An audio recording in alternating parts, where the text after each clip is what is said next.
Joining us now with his perspective, the Republican senator from Tennessee, Bill Hagerty. Senator, it's great to have you back. Of course, the president is right. We know that big changes will come from the Senate, and I wonder what it is you'd like to pull out of that bill. And maybe it begins with this new deal on salt. Well, Joe and Kaylee, good to be back with you again. And I think you know I'm from a no-tax state in Tennessee. There are real concerns about salt, but I realize that President Trump broadened the tent to bring people together. So I think we're going to be negotiating on that and a number of other points. But one thing I'm going to be very clear about doing is not to try to get ahead of the people that are responsible for the negotiations here in the Senate. We met yesterday with Speaker Johnson.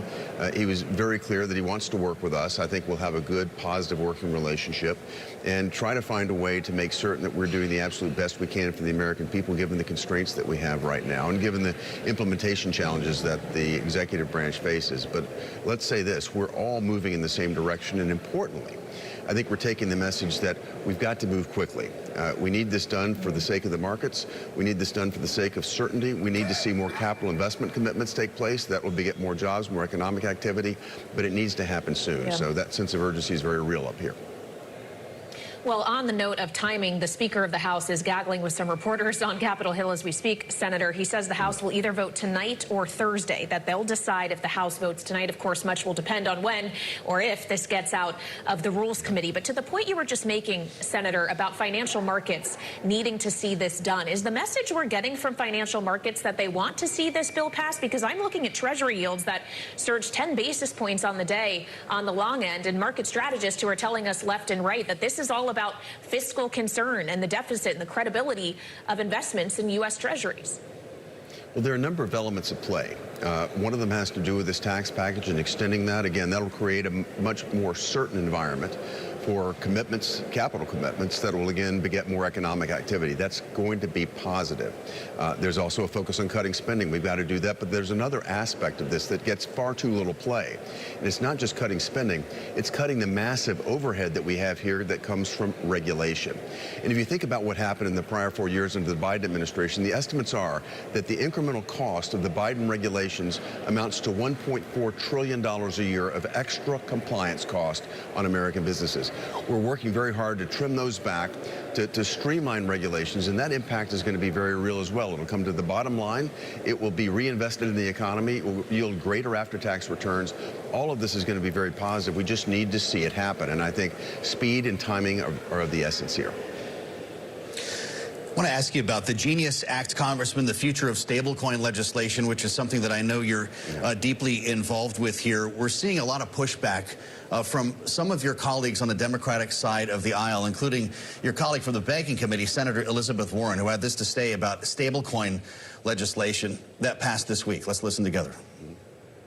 While a strong stablecoin bill is the best possible outcome, this weak bill is worse than no bill at all. For months, many Democrats have pushed for common sense ethics provisions in this bill. Unfortunately, the final bill does nothing to rein in the president's crypto corruption. The Genius Act will accelerate Trump's corruption by supercharging the size of the stablecoin market. She's warning of a financial meltdown triggered by crypto instability. Senator Hagerty says that stablecoins going directly into the traditional financial system with weaker safeguards than banks or investment companies must adhere to. Is she wrong? She's absolutely wrong. And what she's doing is using a political argument to stir up controversy because she's been focused on the central bank digital currency. By its nature, this is decentralized. She's been opposed to this from the beginning. She fought this in the Banking Committee, and after close to 4 hours of debate in the Banking Committee, she was able to hold 4 Democrats on her side, but 5 came over with me and voted for us to put this out of committee. I see a lot of Democrats that see the benefit of this. And if you think about where we are today, the United States is relying on a payments system that was designed in the 70s and 80s. This is an opportunity to modernize our payment system, take us into the 21st century. We trade securities on an instantaneous basis. This would allow us to move currencies and payments at the same rate. It would be based on the U.S. dollar. That will extend dollar dominance around the world. It will actually stimulate demand for U.S. treasuries, which, given where we are right now, would be a very positive thing in the marketplace. It's going to protect consumers. These ethics concerns that Senator Warren is raising are dealt with in the Constitution. I think this is just a red herring. It's a distraction.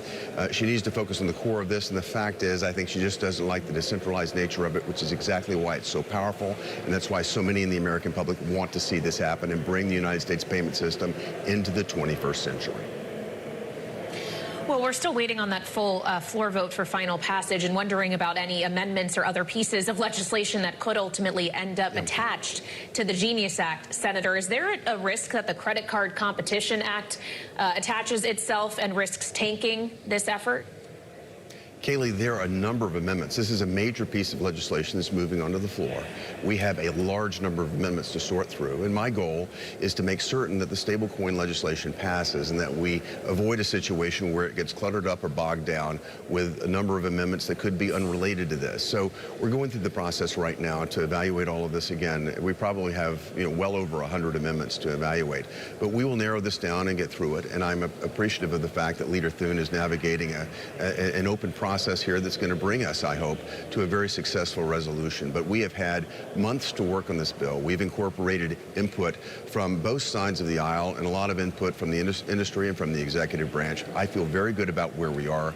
We've got a great work product right now, and I think we're very close to seeing it come to final closure. All right, Senator, great to have you back on Balance of Power. Republican Senator Bill Hagerty of Tennessee. Thank you, Kayleigh. Thank you.